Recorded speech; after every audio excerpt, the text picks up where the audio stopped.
Ayy, look, yeah, ayy. I'm in the lab like Dexter, brand new batch he tested. I'm with all the extras, don't try and bitch, I'm pressure. I'm the type to step on steppers, I'm the type to step on steppers. I'm the type to step on steppers, I'm the type to step on steppers. But now let's go ahead and move on to our last topic of tonight's episode, and that's LeBron James and the GOAT status. LeBron James, obviously one of the greatest basketball players of our time, has had pretty much an intense season. You know, as we mentioned, starting off the season 2-10, and these guys to the Western Conference Finals, passing Kareem Abdul-Jabbar on the scoring list. But now he sits at a deficit of 3-0 in the Western Conference, on the verge of being swept tomorrow night. Today's episode, when you guys listen to this, and so we've always gone back and forth between the debate between him and Michael Jordan for that number one spot, for the greatest player of all time spot. If LeBron James ends up now getting swept or ends up losing in 5 to this Denver Nuggets basketball team, is his GOAT case laid to rest? Is there any chance for him to be the greatest player of all time? Well, to me, LeBron could go 0 for 40 his next game, and that wouldn't affect anything. To me, he still isn't my GOAT. Jordan is the greatest to me, to ever play this game. But when I look at it, LeBron James, the health factor, the age, a lot of things, the fact that they started off 2-10, I really can't hold this season against him.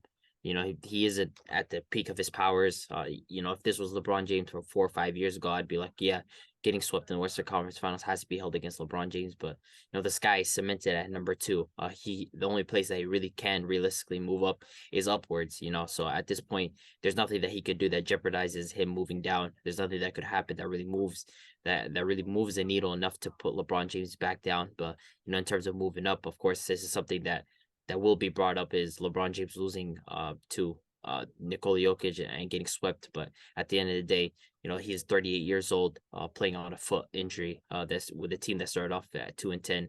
I don't think this is enough to jeopardize his GOAT case, but he has to make up some ground. I still feel like he's like a ring away from making this a really, really strong case against Jordan. To me, it's still in Jordan's favor, and until he wins another ring, I'm just rocking with Jordan. So, yeah, 90s basketball. Y'all know it's not real hoops. Y'all call bubble hoops fake. The rings Jordan won back in '90s, man. It's another discussion for another day. But for me, I always had LeBron at number 1 right now. I feel like this doesn't even hurt his GOAT case. Coming into the situation this year, especially 2-10, all the stuff happening like we spoke about. Him getting that foot injury in February and just coming back from at age 38, year 20, I just didn't. A lot of people's expectations this year was that, oh, Lakers are not winning no ring. The Lakers are not, doing this. They're first round exits. They're not making the playoffs. So I feel like, once we made it to the Western Conference Finals, people started bringing up, oh, LeBron has to win. LeBron has to win. LeBron has to win. We're about to get swept and probably lose 4-1. Who knows what happens? And people are going to start using that against him, saying, hey, you got swept in the Western Conference Finals, Jordan never did this. Jordan never lost like that. Jordan wouldn't lose like that. And it's like, well, age 38, Jordan, he was averaging like 13 points on the Wizards, and they were winning 20 games, and they weren't doing nothing. So, to compare situations and what year he's in and everything, and say, oh, this guy wouldn't have done this, or this guy, he's not going to lose like this, to me is just outrageous. So for me, the GOAT case, even if Jordan's 1 or he's 2, or LeBron's 1 or he's 2, to me it doesn't hit a dent on him at all. So for me, it's just like the expectations we had coming into this year wasn't, hey, LeBron has to win the championship, or he's number 1 right now on the line to win the championship, and if he loses, he choked or something. So for me, nah, it doesn't put a dent on his case. Big H, you have him at 1. Abdi, you have him at 2. Abdi, my question for you would be, if LeBron James were to win this championship this year, would that change your opinion based on where you have those two guys sitting? No, because Jordan has 6. Does that argument ever get tiring for you? Never. It's the fact that he doesn't have 6, and the fact that I'll always hold 2011 against LeBron. Those are the two biggest reasons why I'll always hold that. Okay, so he has 3-1 on his resume. I'll give him that. But the fact that 2011, like that 3-1 ring is the greatest ring that we've seen. Like, yeah, but you don't think 3-1 that 3-1 comeback washed that 2011? No, I don't think that washes away. It's a stain, like forever. Like like we were literally seeing LeBron James collapse in real time. Like I don't think like people need to really rewatch that series again. Like LeBron James was collapsing against JJ Bray and Jason Terry. Like have we ever seen a star collapse like that ever? And just the context of that season, that's like to me one of the biggest chokes I've ever seen in my life. I've never seen a star choke like that ever in my life. So I hold that against him. The fact that he doesn't have 6, the fact that Jordan has like 9 scoring titles. There's just to me that guy's the GOAT, man. He's kind of untouchable. LeBron James being 2 is cool though. There's nothing wrong with that. I'm just saying, like Jordan just fed off of like nurses and firefighters and policemen. Okay, bro. Jordan stopped a bunch of Hall of Famers from touching a ring, man. I'm literally just saying, like, yeah, Mark Price on the Cavs.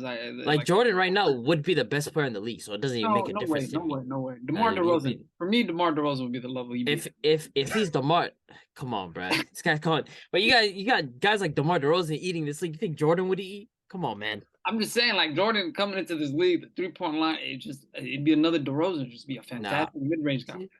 But if DeRozan's averaging 25 in this damn league, imagine Jordan with these foul calls and spacing, bro. He's averaging 35. Like I said, the situation back then, him getting to play against one-on-one against a bunch of 6'1" guards and firefighters and policemen and church guys. But Jordan walks in and he's the best athlete in the league, so it doesn't even make a difference. Nah. He's walking in the best athlete in the league.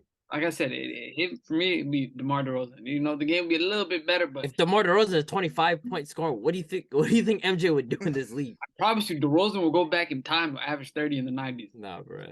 Trust. Too weak for that shit, man. He's too weak for that. Think about it like this though.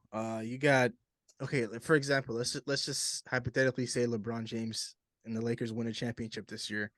Yeah. You got to think about the build up to this championship. You know, they start off the season 2-10. We've already talked about that, and we talked about them turning their season around at the trade deadline, coming into the playoffs through the play-in tournament.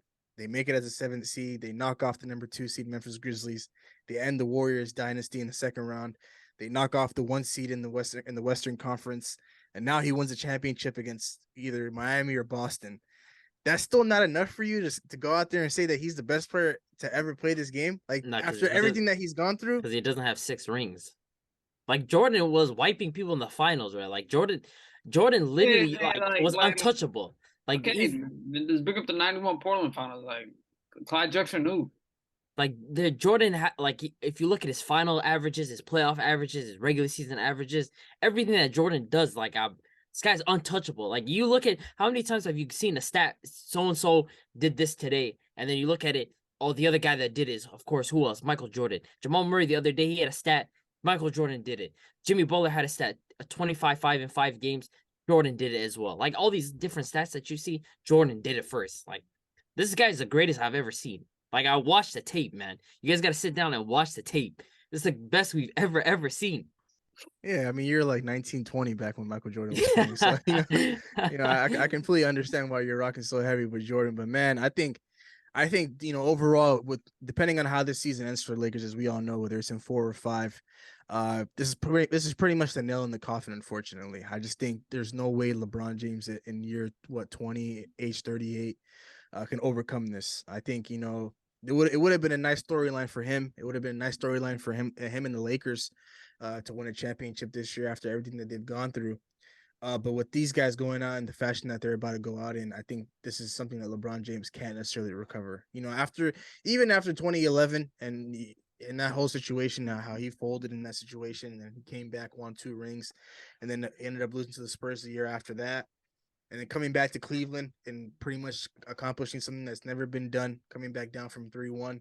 The 3-1 in the 2011 canceled out for me. Him winning in the bubble, I respect that ring. Not a lot of people respect that ring. Of course, as we talked about already, people have their differences in their opinions on the bubble. And so, a ring in a situation where these guys come in as a 7th seed and pretty much everything is back to normal in terms of basketball being played with the fans and all that stuff.